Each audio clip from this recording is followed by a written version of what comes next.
People voted for Donald Trump because they thought that he couldn't be beholden to anyone and that he would hold elites accountable because he speaks very plain spoken. And a lot of people that voted for him were kind of single issue voters. They were consumed with the Epstein files. And it's something that we have bipartisanship about, that no matter who you are, you should be held accountable, especially with sex crimes against children. And so a bombshell broke yesterday in the New York Post of all places, put up the headline. Virginia Giuffre was left bloodied and beaten by prime minister in attack that broke Epstein's spell. And it was the beginning of the end. And the prime minister she's referring to here is Israel's former prime minister, Ehud Barak. And so this is wild how any other leader or former leader of any country, this would be wall-to-wall coverage. But when it gets to Israel, the way it's covered is just unbelievable. And Pumps, you may remember, and listener, you may remember back this summer, there was an FBI raid on people that were trying to have sex with underage, with children.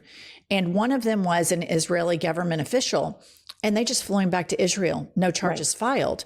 And so this is a really interesting component that when it comes to Israel, we're always held like emotionally blackmailed. We can't criticize the Israeli government or they're going to call us anti-Semites, when really the best thing you can do for Jewish people is to criticize war criminal Benjamin Netanyahu. The best thing you could do for a country that wants to be a beacon of democracy is uphold the rule of law. The best thing you can do when there are sex crimes is shine a light on it to disinfect it. But time and time again, the elite circles, and I think there's some bipartisanship here. I mean, Bill Clinton was on the list.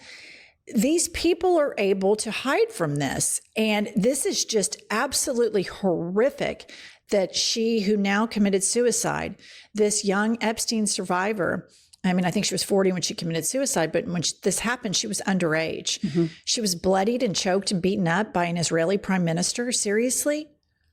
And her trafficking with Epstein went on for years. And I just want to remind everybody, Ghislaine Maxwell recruited her from Mar-a-Lago. And you look at how other countries are dealing with the fallout from the Epstein files. Let's take, crickets on what's going on with Israeli people. But in Britain, Prince Andrew gave his title up. The ambassador to the U.S. had to resign. And what are we doing? We are fucking covering it up.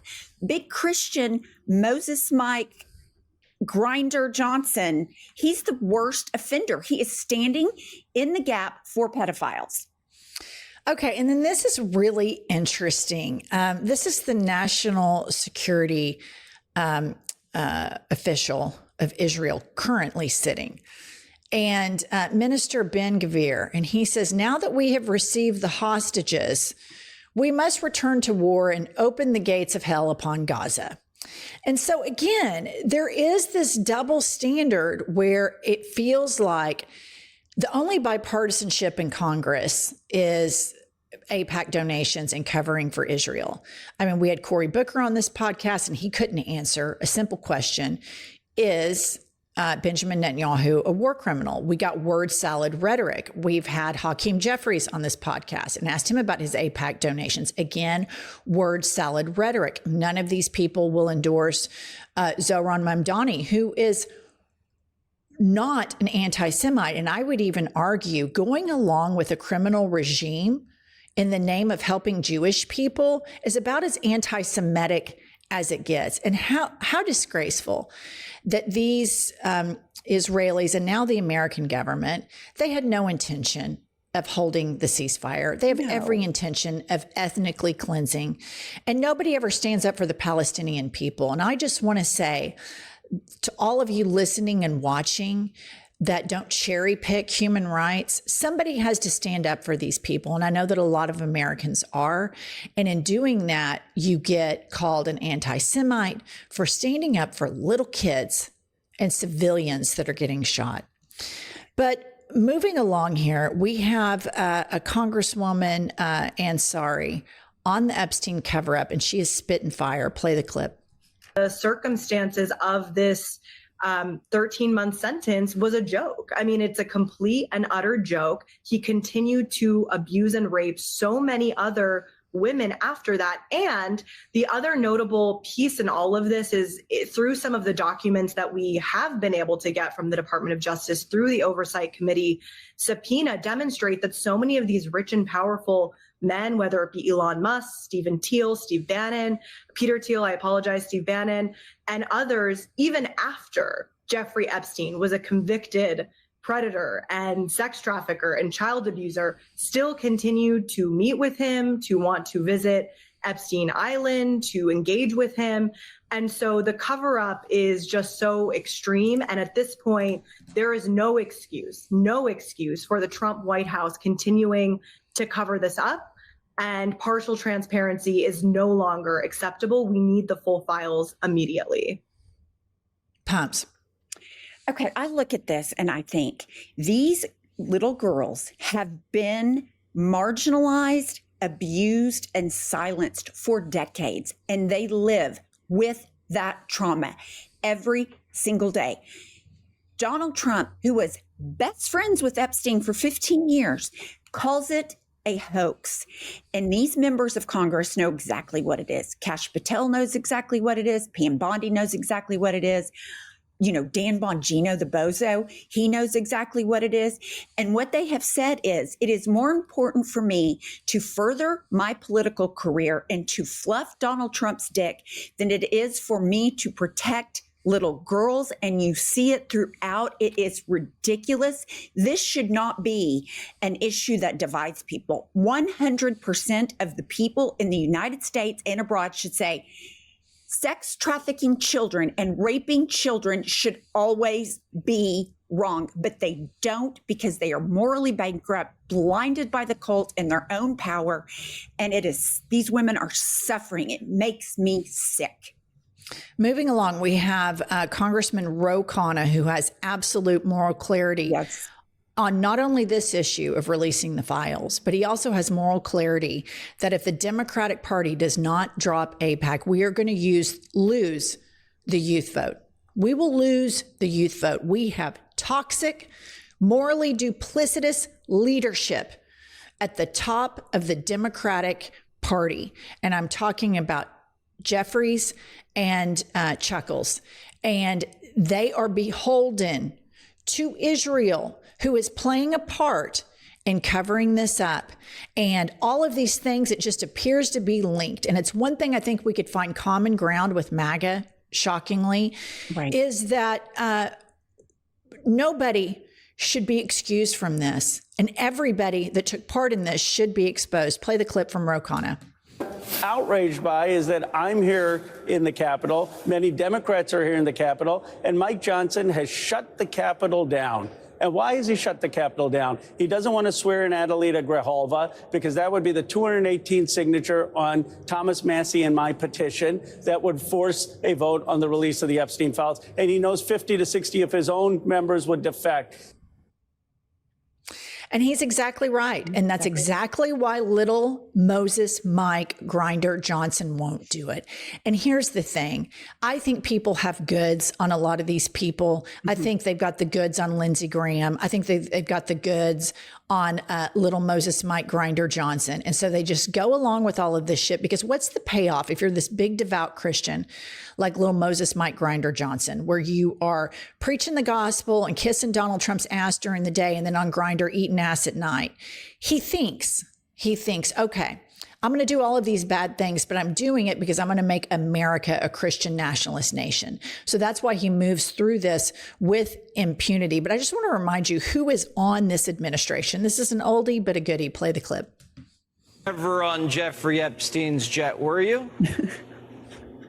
I was on Jeffrey Epstein's jet 2 times. I was on it in 1993, and I was on it and I went to... It's a good okay. I mean, here's the thing. I have to say, at least he just said, yeah, I was on it. Right. And I went to the island, blah, blah, blah. But again, this is a prerequisite to be in this administration, to show moral depravity, to show moral collapse is something that authoritarians use to say, hey, we're better than everybody else. And we are the exception. And the rules that apply to everybody else don't apply to us. That's why we get to break the laws. That's why we're covering up for the former Israeli prime minister that raped a little girl. That's why we're covering up for all of these elites that are friends with Donald Trump. That's why we're covering for the president himself, who journalist Michael Wolff has said he saw a photograph of Kanks with topless children surrounding him. Children, okay? And we know that he's okay with this, Donald Trump, because he said on Howard Stern's radio show that 12 is his cutoff age. He wouldn't date anybody 12 or younger, but 13 and up is no problem. And finally, Pumps, this is just a story that I just couldn't believe. Trump has been trying to get Russell Vogt laid. Pop this up. Oh, God. Here is some reporting from Mehdi Hassan's network, Zeteo. And here's an excerpt from the article. By mid-2024, Donald Trump and Project 2025 architect Russell Vogt were talking on the phone fairly regularly, but it often wasn't about policy. Trump, when he had downtime from campaigning and plotting his fascist presidency, appeared preoccupied with getting the recently divorced Vogt laid. Two knowledgeable sources tell me. Trump spoke to Vogt, a self-described Christian nationalist who's now one of the president's most hardline enforcers, about the gorgeous and beautiful ladies who roam Trump's club, Mar-a-Lago, so often that it weirded out some of his advisors, in one source's words. Trump offered to be Vogt's wingman, and Trump spoke crudely of all of the pussy that Vogt would surely get as the president's favorite bachelor. So again, this is a part of the toxic masculinity. This is a part of the strong man. And at the end of the day, you guys, this is the kind of stuff that Trump cares about. Right. He cares about his decorating projects. He wants to be a big dick. Oh, look, I can get you laid, Russell Vogt. But the reason why I added that to this Epstein thing is to show you that this behavior has always been there to girls 12 and over. And it still remains. This is a man who said that if Ivanka wasn't his daughter, he'd date her because that's how hot he thinks she is. Mm-hmm. This is a man that behaves a certain way that all of these Republican men wouldn't want their daughter marrying a man like this. And so to the millions of people that excuse this behavior, that have daughters and mothers, at some point, these knives will be against somebody you love, and you're playing with fire, not having moral clarity on this issue. I look at this entire administration from top to bottom. They think women are disposable. They use them for one reason: breeding, raising kids. JD Vance fucking said it out loud. But these men do not value women. So women, look around, particularly white women, because we know what racists they are. Black women, of course, they have disdain for women because they are little, small, impotent men that only care about beating their chest like they're Tarzan because they're fucking weak. It's so appalling. It is so harmful to our country for these guys to be in power. It's just fucking gross. I agree, Pumps. It is absolutely disgusting and abhorrent. And to all of these Republican men that have daughters, it's just really, really disgusting. The love you feel when you have a child and how vulnerable that little child is. And then you go out and you participate in this moral depravity, the demeaning of other human beings. And I just want to add Russell Vogt to the unfuckable list. I agree. You know, I mean, these people are so disgusting. This Christian nationalist gets divorced. And then, of course, he's running around with kanks. These people are absolutely lying to you, MAGA Christians. They're liars. But I think MAGA Christians are kind of liars, too. All right. That's all we have. Pumps, tell them about our book. Life is a Lazy Susan of Shit Sandwiches. It's linked below in the show notes, and you can get it on Audible if you want to hear us read it. All right. Subscribe to our channel, like this episode, comment to favor the algorithm, and we'll be back later with more news.